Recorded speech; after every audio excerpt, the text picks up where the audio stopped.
Hey there, so I am here with chapter number 1, class 12, and obviously of English. The name of the chapter is The Last Lesson. And let's get started. So first of all, we will get to know about something about author. The author's name is Alphonse Daudet. Alphonse Daudet. So he was a French novelist and short story writer. The Last Lesson is set in the days of Franco-Prussian War. 1870 to 1871 के बीच में हुआ था, in which France was defeated by Prussia led by Bismarck. अब ये जो हमारे author हैं वो फ्रेंच नॉवलिस्ट हैं, ठीक है, और शॉर्ट स्टोरीज़ लिखते हैं. सो जो इन्होंने ये जो लास्ट लेसन लिखा है ये एक्चुअली तब लिखा गया था जब फ्रांस और प्रशियन वॉर हुआ था, और जिसमें फ्रांस जो है वो हार गया था और प्रशिया जीत गया था, जिसको जो मतलब किसके अंडर था, बिस्मार्क, जिसको उसका नेतृत्व जो था वो बिस्मार्क ने किया था. बिस्मार्क एक कंट्री का नेम है. So Prussia then consisted of what now are nations of Germany, Poland and parts of Austria. In the story, French districts of Alsace and Lorraine have passed into Prussian hands. Read the story to find out what effect this had on life at school. अब क्या हुआ था कि जो मतलब obviously France हार गया था, तो फिर उन पे जो प्रशियन थे उनका नियंत्रण आ गया. तो इस स्टोरी में हम पढ़ेंगे दो डिस्ट्रिक्ट हैं जो मेन फ्रांस के हैं, एल्सिस और लॉरेन, ठीक है. तो ये प्रशियन हैंड्स में आ गए थे. अब हम देखते हैं कि इस सारी चीज़ का जो वहाँ पे स्कूल लाइफ थी उस पर क्या इफ़ेक्ट हुआ था. I started for school very late that morning and was in a great dread of scolding, especially because M. Hamel, इसको हम M. Hamel बोलें और Mr. Hamel बोलें, both are correct, had said that he would question us on participles and I did not know the first word about them. So ये जो narrator है वो हमें बता रहा है कि कहता है कि मैं स्कूल के लिए बहुत लेट हो चुका था, मतलब स्कूल के लिए वो लेट निकला उस मॉर्निंग में, और बहुत ड्रेड मतलब एकदम डरा हुआ, स्कोल्डिंग डांट के डर से एकदम मतलब डरा हुआ. स्पेशली बिकॉज जो मिस्टर हैमल थे उन्होंने क्या बोला था, उनके टीचर होंगे, उन्होंने बोला था कि वो पार्टिसिपल्स एक ग्रामर का टॉपिक रहता है, वो उनके बारे में क्वेश्चन करेंगे, तो उसको नहीं आते होंगे तभी वो डरा हुआ है. एंड हाँ, I did not know the first word about them, और कहता है कि मुझे पार्टिसिपल्स का एक शब्द मतलब पार्टिसिपल का हम बोलते हैं ना, पी तक मालूम नहीं था. So for a moment I thought of running away and spending the day out of doors. It was so warm, so bright, the birds were chirping at the edge of the woods and in the open field back of the saw mill the Prussian soldiers were drilling. और बोलता कि एक पल के लिए मेरे मन में ख्याल आया कि मैं ना भाग जाऊँ, आज स्कूल ना जाऊँ और अपना दिन कहाँ बिताऊँ, बाहर कहीं, ठीक है, बाहर चले जाके अपना दिन बिताऊं. सो कहता बहुत वार्म था, काफ़ी गर्म दिन था, बहुत उजाला एकदम, मतलब सन ब्राइट था ना ऑब्वियसली, ठीक है. और birds were chirping at the edge of the woods, कहता कि पेड़ों पर बैठे मतलब उनके कोनों पर, शाखाओं के कोनों पर बैठ के बर्ड्स चर्प कर रहे थे, मतलब चहचहा रहे थे. And in the open field back of the, एक सॉ मिल थी, उसके बैक साइड में कहता कि जो प्रशियन सोल्जर्स थे वो ड्रिल कर रहे थे. ड्रिल मतलब अभ्यास करते हैं, वो एक्सरसाइज करते हैं, तो ऑब्वियसली वहाँ पे आवाज़ें आ रही होंगी. It was all much more tempting than the rule of participles but I had the strength to resist and hurried off to school. कहता कि ये पार्टिसिपल्स के रूल याद करने से 100 टाइम्स बेटर था कि मैं जाके वो सब चीज़ों का एंजॉय करता जो वो बता रहा था. लेकिन कहता कि मेरे में उतनी क्षमता थी, उतनी ताकत थी कि मैंने इस चीज़ को पढ़ाई के ऊपर हावी नहीं होने दिया और मैं स्कूल की तरफ भागा. When I passed the town hall there was a crowd in front of the bulletin board.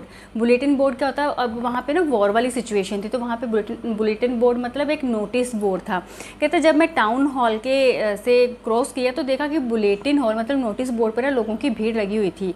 So for the last 2 years all over bad news had come from there, the lost battles, the draft, the orders of commanding officer, and I thought to myself without stopping what can be the matter now. कहता है कि 2 सालों से क्या हो रहा था कि बुरी ही खबरें मिल रही थी, कभी कभी कुछ, कभी युद्ध हार गए, कभी किसी का ये ऑर्डर, कभी कुछ ऑर्डर. तो बोलता फिर मैं अपने आप में अपने मन में ही सोचा, या अपने आप से मैंने मतलब मन में सोचा बिना रुके चलते चलते कि अब क्या हो गया होगा, मतलब रोज़ तो मतलब ऑलमोस्ट उनको 2 सालों से बुरी खबरें मिल रही थी, तो सोच रहा होगा कि अब ऐसा क्या होगा, इतनी भीड़ जमी है नोटिस बोर्ड के अराउंड.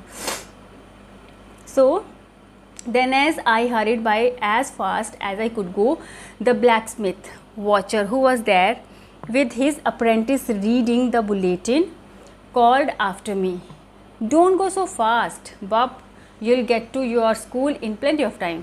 तो कहता कि जैसे मैं जल्दी जल्दी में भाग भाग के जा रहा था, जितना जल्दी मैं जा सकता था, तो जो ब्लैकस्मिथ जो लोहार था जिसका नाम वॉचर था, जो वहीं पे था, तो और उसके साथ अप्रेंटिस मतलब उसका ट्रेनी था जो उसके साथ कुछ काम सीख रहा था, वो उसके साथ ही था, और वो भी उस नोटिस बोर्ड पे कुछ पढ़ रहे थे. तो उसने मुझे बुलाया, अरे इतना मत भाग, बब मतलब बेबी, बच्चे, अरे बच्चे इतना मत भागो, तुम्हें अभी स्कूल पहुंचने में बहुत टाइम है, तो आराम से जाओ.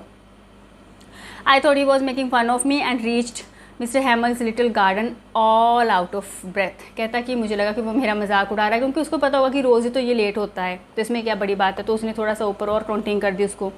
कहता कि मैंने मतलब भागता भागता वो कहाँ पहुँच गया, जो मिस्टर हैमल से उनके एक छोटे से गार्डन में. उन्होंने ना स्कूल के बाहर एक गार्डन बनाया हुआ था, और बहुत सांस आउट ऑफ ब्रेथ ऐसे हाँफ रहा है बुरी तरह. Usually when school began, there was a great bustle which could be heard out in the street. The opening and closing of desks, lessons repeated in unison very loud with our hands over our ears to understand better, and the teacher's great ruler rapping on the table. कहता है कि आमतौर पर क्या होता था वहाँ पे, जब स्कूल शुरू हो जाता था तब वहाँ पे बहुत शोर शराबा, ऐसे ना बस मतलब बहुत शोर शराबा नॉइस वगैरह होता था, जो कि हमें गली तक सुनाई देता था. और डेस्क को ऐसे ओपन क्लोज़ करना, है ना, उनको वो उनकी आवाज़ें आती थी, जो कि जो लेसन ऐसे सभी रिपीट कर रहे हैं इकट्ठे होके, वो जो आवाज़ें थी वो आती थी बहुत ज़ोर से, और कई बार इतनी ज़ोर से कि हमें अपना याद करने के लिए हम ऐसे कान को बंद करके हम अपना बेटर समझने के लिए हम ऐसे कर लेते थे. And the teachers great ruler rapping on the table, और टीचर्स की जो स्टिक्स होती थी वो ऐसे टक टक टेबल पर, मतलब उनकी जो आवाज़ थी वो आती थी. But now it was also still. कहता आज तो बहुत शांति थी. I had counted on the commotion to get to my desk without being seen, but of course that day everything had to be as quiet as Sunday morning. कहता कि मैंने बड़ी कोशिश की कि मैं अपने डेस्क तक पहुंच जाऊं विदाउट बीइंग सीन, ऐसे जाऊं कि मुझे कोई देख ना सके कि मैं अभी लेट पहुंचा हूं. बट ऑफ कोर्स, कहता कि but of course that day everything, कहता कि उस दिन इतनी शांति थी मानो संडे मॉर्निंग हो, मानो छुट्टी हो, मतलब बिल्कुल एकदम शांति. Through the window I saw my classmates already in their places and mister Hamel. कहता है कि मैंने खिड़की से देखा मेरे सारे क्लासमेट्स जो थे वो अपनी अपनी सीट्स पे बैठे हुए थे, और मिस्टर हैमल जो थे walking up and down with his terrible iron ruler under his arm. और जो उनके टीचर थे मिस्टर हैमल वो ऐसे से चल रहे हैं, और जो उनका टेरिबल बड़ा भयंकर जो आयरन रूलर था, मतलब लोहे की एक छड़ी थी, ऐसे आम के नीचे दबा के वो चल रहे थे. I had to open the door and go in before everybody. कहता मेरे को डोर खोलना ही था और मुझे सबके सामने जाना ही था. You can imagine how blushed and how frightened I was. कहता कि अब आप समझ ही सकते हो कि मैं कितना डरा हुआ और कितना ब्लश्ड, शर्माना, मतलब यहाँ पे ब्लश वो प्यार से शर्माना वाला नहीं, एकदम शर्म से, गिल्ट वाली शर्म है और डरा हुआ होगा. But nothing happen. Mister Hamel saw me and said very kindly, go to your place quickly little Franz. सो हमें पता चला कि ये कौन जो हमसे बात कर रहा है उसका नाम क्या है, फ्रांस. तो कहता कि कुछ भी नहीं हुआ, मैं गया और जो मिस्टर हैमल थे उन्होंने बड़ा मेरी तरफ देखा, बड़े काइंडली विनम्रता से बोला मुझे, जाओ और अपनी जगह पर जल्दी से बैठ जाओ. We were beginning without you. कहता हम तो तुम्हारे बिना ही क्लास शुरू करने जा रहे थे, अच्छा हुआ तुम आ गए. आई jumped over the bench and sat down at my desk. Not till then, when I had got a little over my fright, did I see that our teacher had on his beautiful green coat. कहता कि मैं फटाफट से अपने bench पर कूद के बैठ गया, ठीक है, बेंच पे कूदा और अपने डेस्क पर बैठ गया. तो कहता कि मतलब थोड़ा जब मैं संभला, थोड़ा मैंने अपनी घबराहट को जब ओवरकम किया, तो मैं क्या देखता हूँ कि हमारे जो टीचर हैं वो ब्यूटीफुल ग्रीन कोट पहने हुए हैं, his frilled shirt and the little black silk cap. कहता उनकी फ्रिल शर्ट और little black silk cap all embroidered and that he never wore except on inspection and prize days. कहता है कि ये वाली ड्रेस तो जब इंस्पेक्शंस होती थी, किसी ने बाहर से आना होता था या कोई एनुअल प्राइज डिस्ट्रीब्यूशन फंक्शन हो रहा है तब पहनी जाती थी।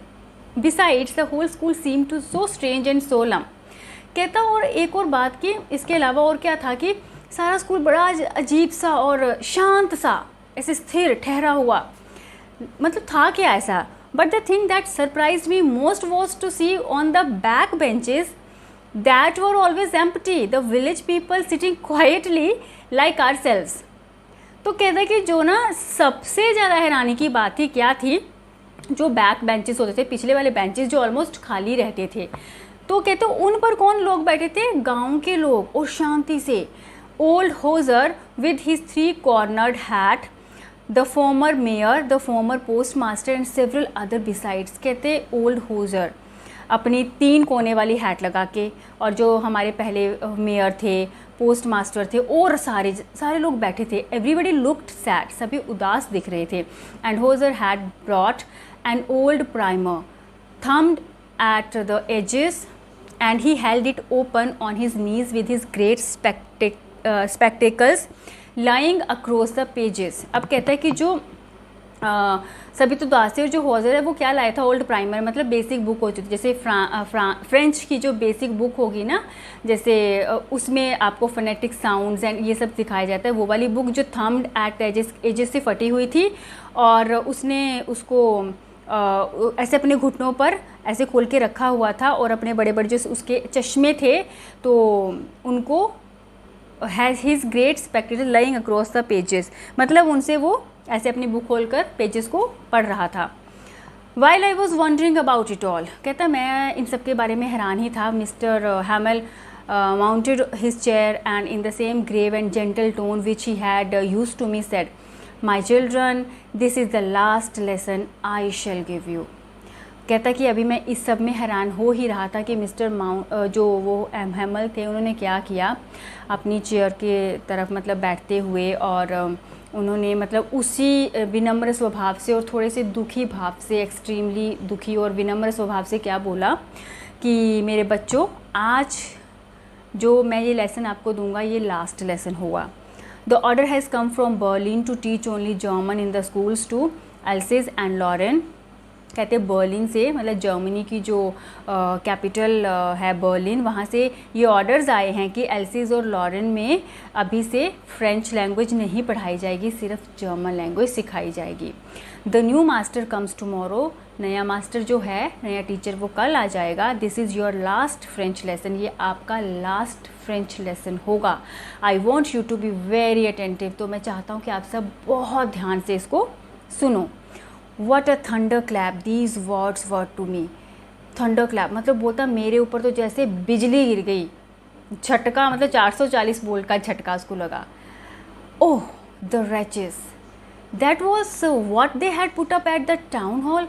कहता अच्छा मतलब wretches मीन्स कि अरे क्या बकवास, ओ माई गॉड, है ना, एकदम शॉक्ड वे में बोलता। अच्छा तो ये खबर थी जो टाउन हॉल में लगी हुई थी। My last French lesson, why? I hardly knew how to write. I should never learn any more. I must stop there. Then, oh sorry, how sorry I was for not learning my lessons, for seeking birds' eggs or going sliding on the Saar.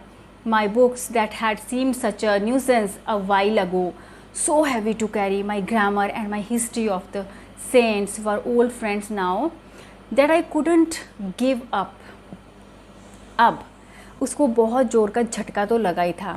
कहता मेरा last French lesson, कहता मुझे तो अभी लिखना भी नहीं आता ढंग से फ्रेंच में, और मैं मतलब कहाँ कैसे सीख I should never learn any more, I must stop there. कहता कि मतलब नहीं सीखना चाहूँगा मैं अभी, अब मैं नहीं सीखूँगा, मुझे यहीं रुकना होगा। देन कहता कि मतलब मैं क्या करूँ, वो इतना पछता रहा था कि उसने पहले क्यों नहीं वो लेसन ढंग से सीखे, और वो क्यों क्लासेस मिस करके बर्ड्स के एग्स को देख रहा था, या कहीं वो बाहर स्लाइडिंग कर रहा था, माई बुक्स, कहता मेरी बुक्स जो उसको बकवास लगती थी कुछ टाइम तक, बहुत उसको लगता था कि मैं फालतू का बोझा उठा के घूम रहा हूँ। मेरा ग्रामर, मेरी हिस्ट्री जिसमें हमें सेंट्स, साधुओं के बारे में पढ़ाया जाता था, ये सब मेरे ओल्ड फ्रेंड्स हैं और मैं इनको ऐसे ही नहीं जाने दे सकता। तो वो बुक्स को अपना ओल्ड फ्रेंड बोल रहा है और उसको गिल्ट है, पछतावा है कि अब वो इनको नहीं सीख पाएगा। तो वो सोचता काश कि मैंने पहले ध्यान देकर इनको सीखा होता। मतलब उसको तो जैसे जैसे बोलते हैं ना कि जैसे झटका लग गया। सो लेट्स सी क्या होता है अब आगे। कहता मैं इनको छोड़ नहीं सकता ऐसे, है ना। And mister Hamel to the idea that he was going away, that I should never see him again, made me forget all about his ruler and how cranky he was. कहता है कि और मिस्टर हैमल जो उनके teacher थे, मतलब उनके ये सोच के कि अब वो हमें नहीं पढ़ाएंगे, अब मैं उनको दोबारा नहीं देख पाऊँगा, बोलता इस सोच ने ही मुझे मतलब इतना विचलित कर दिया कि मैं उनका जो वो गंदा सा आयरन स्टिक थी उनको उसको भूल गया, जो उनका वे ऑफ टॉकिंग था, क्रैंकी, बहुत चिड़चिड़े थे वो, तो मैं इन सब चीज़ों को भूल गया। मुझे दुख हो रहा था कि अब मैं मतलब इनको कभी देख नहीं पाऊँगा। ये लास्ट लेसन है। Poor man, it was in honour of this last lesson that he had put on his fine Sunday clothes. कहता ओ हो पुअर मैन, मतलब उसको उस पर दया दिखा रहा है बेचारा कि मतलब इसीलिए यही रीज़न था कि उसने आज अपने फाइन संडे क्लोथ्स पहने। फाइन संडे क्लोथ्स मतलब उसने अपने अच्छे वाले क्लोथ्स, न्यू क्लोथ्स जो हम किसी पार्टी में स्पेशल ओकेजन पे पहनेंगे। And now I understood why the old man of the village were sitting there in the back of the room. कहता अब मुझे समझ में आ गया था कि क्यों जो गांव के बूढ़े लोग हैं वो सारे इकट्ठे हुए हैं और क्लासरूम में पीछे बैठे हैं। It was because they were sorry to that they had not gone to school more. It was their way of thanking our master for his 40 years of faithful service and of showing their respect for the country that was theirs no more.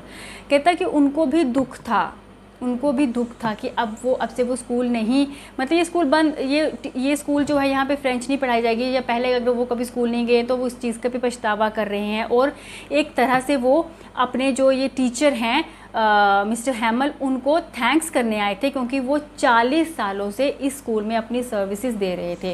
School के ऊपर ही एक room था जहाँ पे वो रहते थे, उन्होंने स्कूल के आगे गार्डन बनाया होता, मतलब 40 साल बहुत होते हैं, उन्होंने इन्वेस्ट किए थे।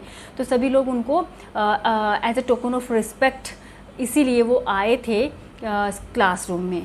While I was thinking of all this, I heard my name called. It was my turn to recite.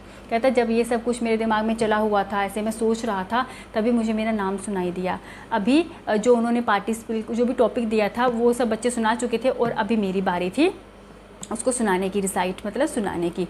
What would I not have given to be able to say that dreadful rule for the participle all through, very loud and clear and without one mistake। कहता कि मैं क्यों नहीं मैं ऐसा कर पाया कि मैं भी बड़े कॉन्फिडेंटली एकदम लाउड और क्लियर वॉइस में बिना किसी गलती के पार्टिसिपल के सारे रूल पढ़ पाता।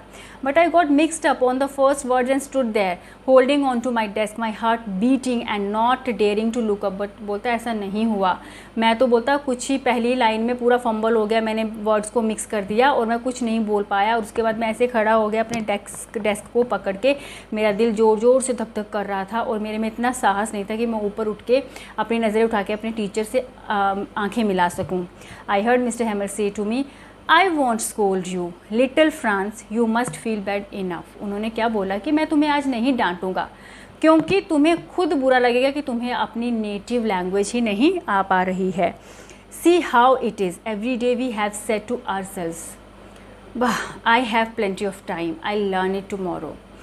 तो see how it is every day we have said to ourselves. कहता कि मतलब उसको इतना पछतावा लगा था, शिट, ऐसे कहते हैं शिट मैन, ऐसे कहते हैं वह, I have plenty of time, I learn it. उसको हमेशा क्या लगता था, every day we have said to, हम कब जब हमें कुछ काम करना होता तो हम क्या बोलते, अच्छा कल करेंगे, अच्छा कल करेंगे, है ना। और वो कल कभी नहीं आता, तभी बोलते हैं ना कि आज का काम कभी कल पे नहीं छोड़ना चाहिए। तो उसको अब इस बात का पछतावा हो रहा था। And now you see where we have come out, और अभी हमें समझ में आ रहा है, अभी हमें पता चल रहा है कि हम कहाँ से कहाँ पहुँच गए। एक्चुअली देखो सिंपल सी चीज़ है, आपकी जो नेटिव लैंग्वेज है ना, हमारे जैसे अगर हम बात करें, हमें हमारी हिंदी बहुत प्यारी भाषा है। तो अगर हमें पता चले कि हमारे स्कूल्स में हिंदी नहीं पढ़ाई जाएगी, हमें छोड़ना पड़ेगा हिंदी को, तो वो बड़ी ही एक भयंकर गंदी वाली फीलिंग होगी। और ये हमारा एक, जैसे बोलते हैं ना कि हमें आनी चाहिए, जो हमारी नेटिव लैंग्वेज है ना, जो हमारी मदर टंग होती है, नेटिव लैंग्वेज है, वो हमें आनी चाहिए। अगर नहीं आती है तो सच में शेमफुल है। तो उसको वैसा ही फील हो रहा था कि वो फ्रांस का निवासी है लेकिन उसको फ़्रेंच नहीं आती, और अब चांस भी गया क्योंकि वहाँ से फ़्रेंच वैसे ही बंद कर दी गई। तो आज का काम कभी कल पे मत छोड़ो, अच्छे से जो भी काम होता है उसको टाइम से करो और पढ़ो।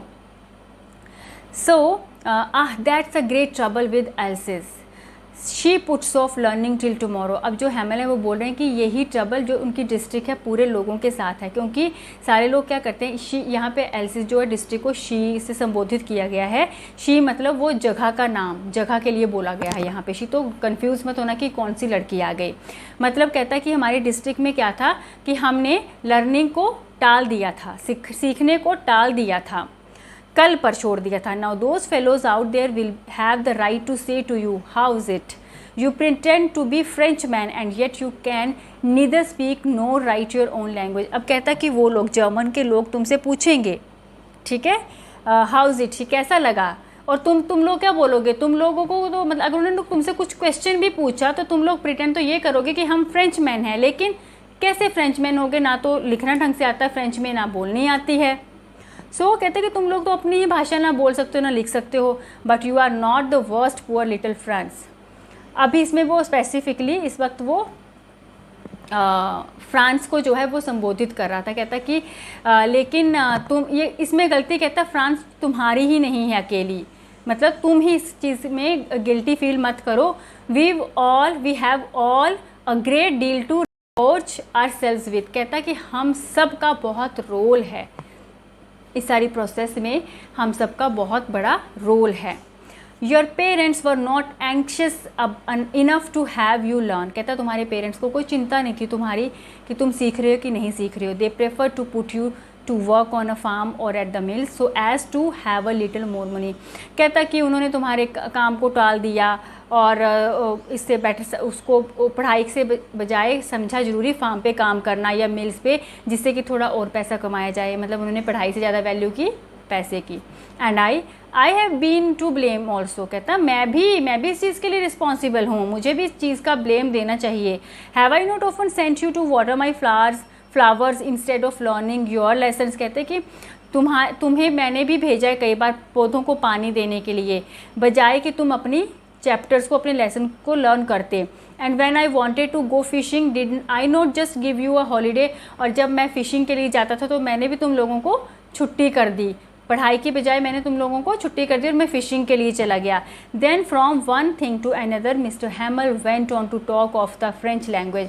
फिर ऐसे एक करते वो फ्रेंच लैंग्वेज के बारे में बोलते गए, saying that it was the most beautiful, just hold on, language in the world, the clearest, the most logical, that we must guard it among us and never forget।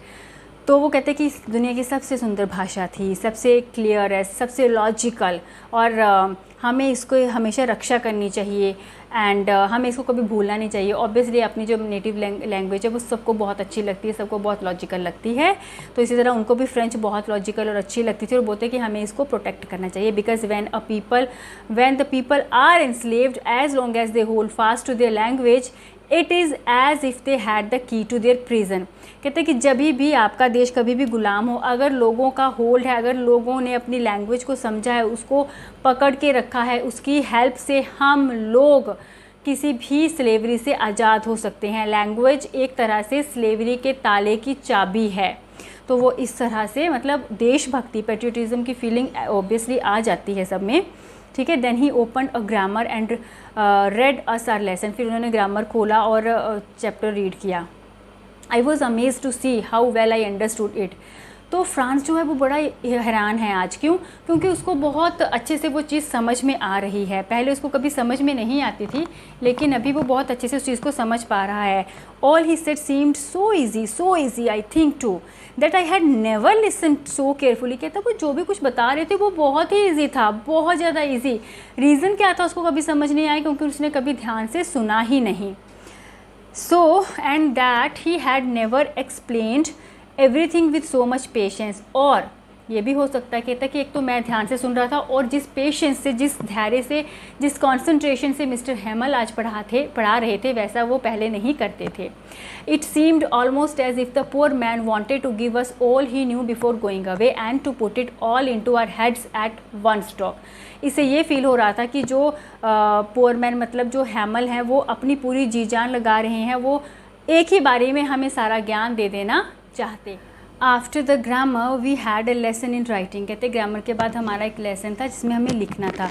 That day mister Hamel had new copies for us written in a beautiful round hand France Alsace. कहते कि उस दिन ना mister हैमल ने हम सब बच्चों के लिए नई कॉपीज़ लाई थी और उनमें ना बड़े सुंदर तरीके से क्या लिखा हुआ था, ऐसे फ्रांस एल्से।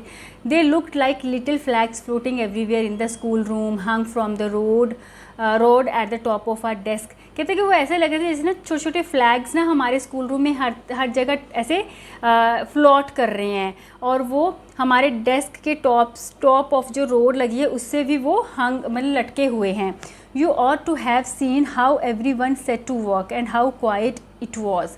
कहते कि मतलब you ought to have seen मतलब वो हम सब दिखाना चाहता है कि हमें वो चीज़ देखनी चाहिए थी कि कैसे हर कोई अपने वर्क में अपने काम में लगा था और कैसे एकदम शांति थी, हर कोई कॉन्सेंट्रेट था अपने काम की तरफ, हर बच्चा हर बड़ा। The only sound was the scratching of the pens over the paper. अब किसकी आवाज़, इतनी शांति थी ना, आवाज़ किसकी थी, जैसे वो पेन से लिख रहे थे ना तो पेन से लिखने की आवाज़ थी, वो स्क्रैचिंग उसकी आवाज़ आ रही थी, इतनी शांति थी कि वो भी सुनाई दे रही थी। One some beetles flew in but nobody paid an attention to them.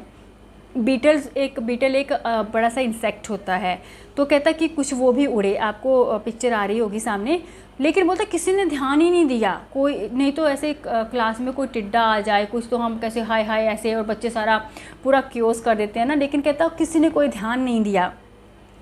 बच्चों को एक्सक्यूज़ मिल जाता है ना क्लास में कुछ हो, है ना, अब हम बैठे हैं कुछ अगर लीजर दिखी मैम लीजर और सारे अफरा तफरी, उनको क्या करना, उनको थोड़ा मज़ा ही लेना है, लेकिन कहता कुछ नहीं हुआ ऐसा। Not even the little ones who worked right on tracing their fish hooks.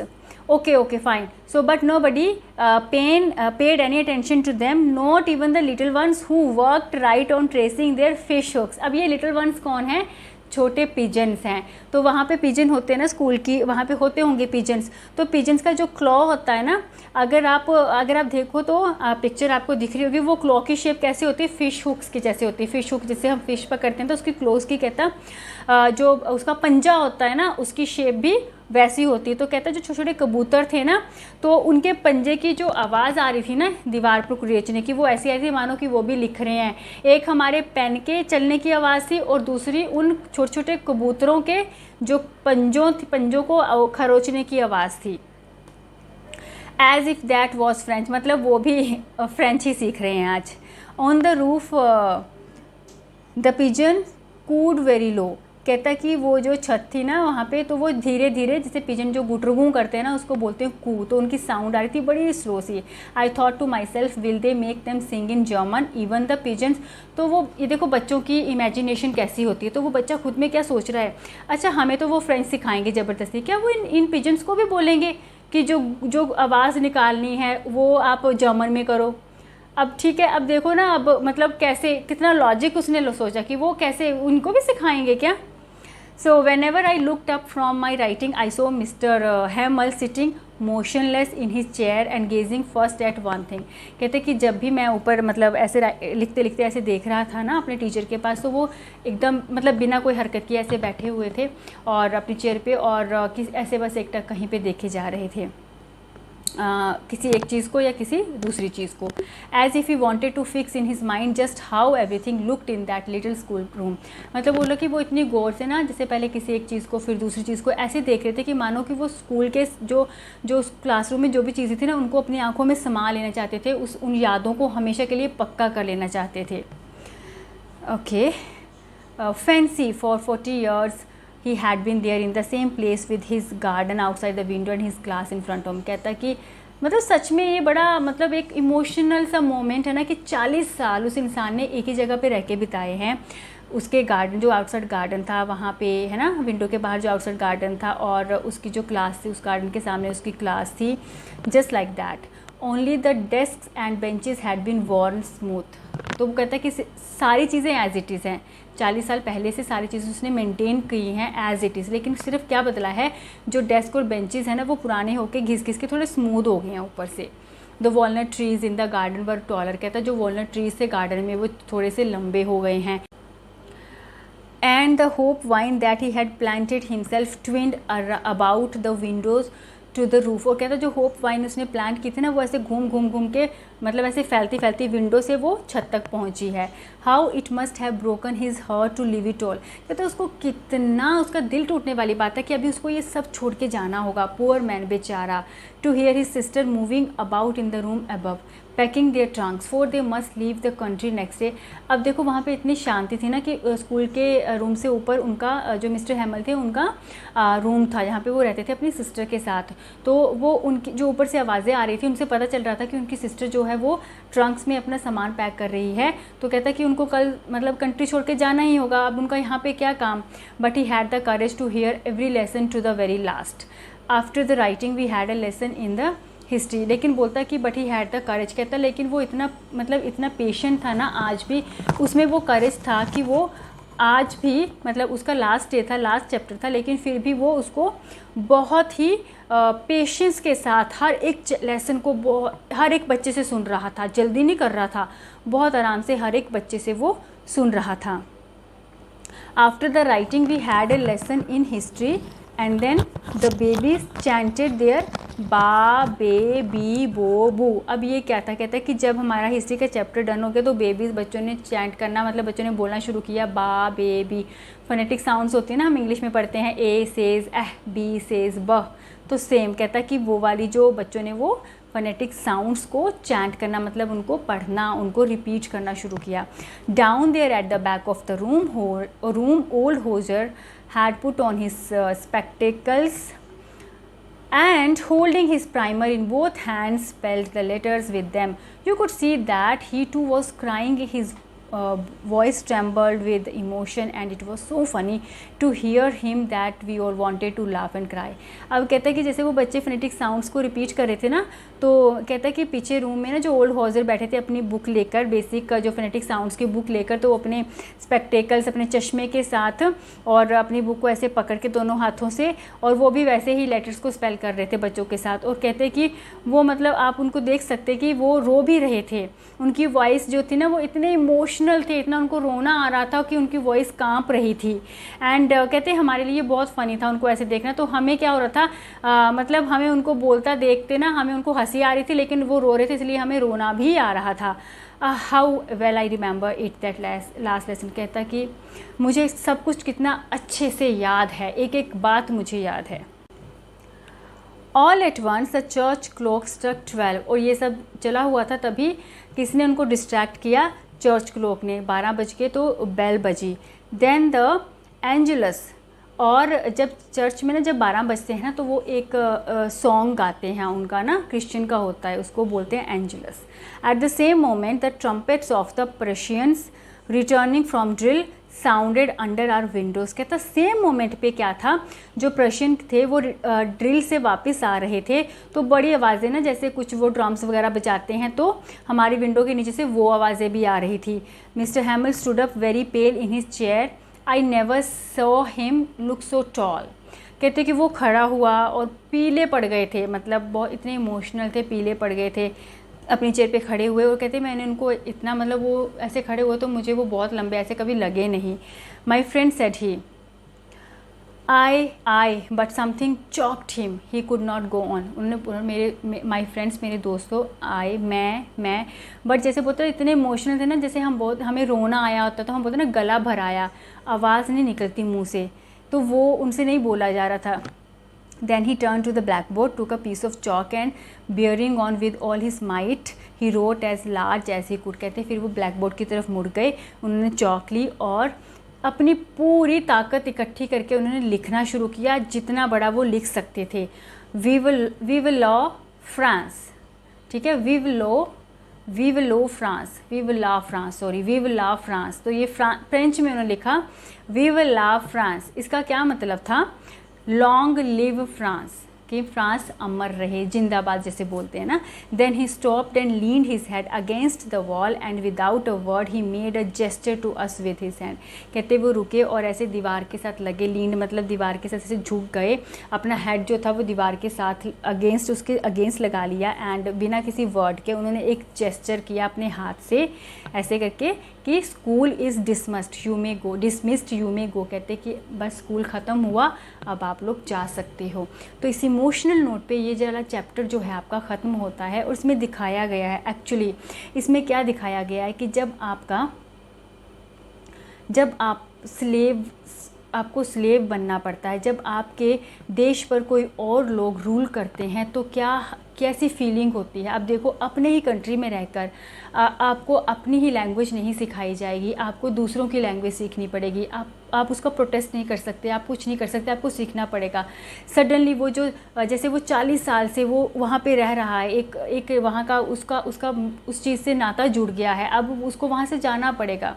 और वो नहीं, कितने सारे टीचर्स होंगे ऐसे जब एकदम से उनको पता चला कि अब वो नहीं पढ़ाएंगे, उनकी जॉब्स गई होंगी, उनकी पूरी फैमिलीज़ अस्त व्यस्त हुई होंगी। तो ये जो वॉर्स है ना, ये सच में, इनका कोई भी वॉर हो उसका जो रिज़ल्ट है ना वो अच्छा कभी नहीं रहता। तो ये बहुत ही इमोशनल सा चैप्टर था और उस जो भी हमारे नरेटर हैं उन्होंने बहुत अच्छे से एक्सप्लेन किया है। तो सिंपल सा एक फंडा है। पहली तो मॉरल ये है कि आपको जो भी सिखाया जाता है आप उसको सीखो, कंसंट्रेशन से सुनो, समझो, ठीक है। और आज का काम कल पे मत टालो, नहीं तो जैसे फ्रांस था वो बेचारा लड़का पछता रहा था, वैसे पछताना पड़ता है। और अपने देश के लिए प्यार रखो, रिस्पेक्ट रखो, अपनी नेटिव लैंग्वेज के लिए प्यार और रिस्पेक्ट रखो।